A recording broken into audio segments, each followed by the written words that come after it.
Jacob Rich from Reason Foundation. Yes. And I'm curious. So you said that China's already started building destroyers and other military vessels for space. I'm just curious, should we steal their intellectual property to catch up? Well, I will tell you that this is the insidious nature of strategy versus equipment, okay? So China is building nuclear thermal power propulsion capabilities to be able to maneuver in space. We know how to do that, and we can do it better. Their stuff is not good. Now, 5G is good. The 5G technology is good because it's our stuff.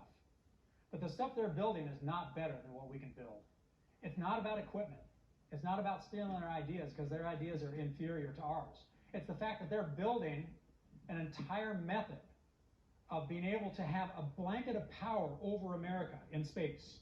They can bring directed energy to paralyze our power grids, paralyze our cars, paralyze our military, disrupt our markets. They're doing it on a social level with the Confucius Centers and a narrative.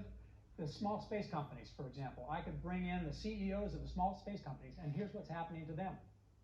There'll be somebody that come up to them and say, I will give you $1 billion if you put me on your board.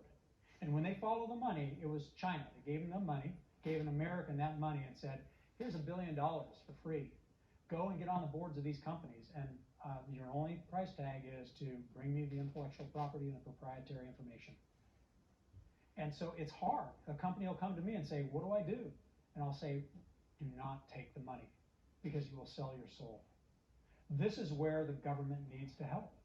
The government needs to help make sure there's an even playing field economically, or all these fragile new space companies will never build an industrial base equivalent to the aerospace industry or the shipbuilding industry that have made our nation free and strong for the last 100 years.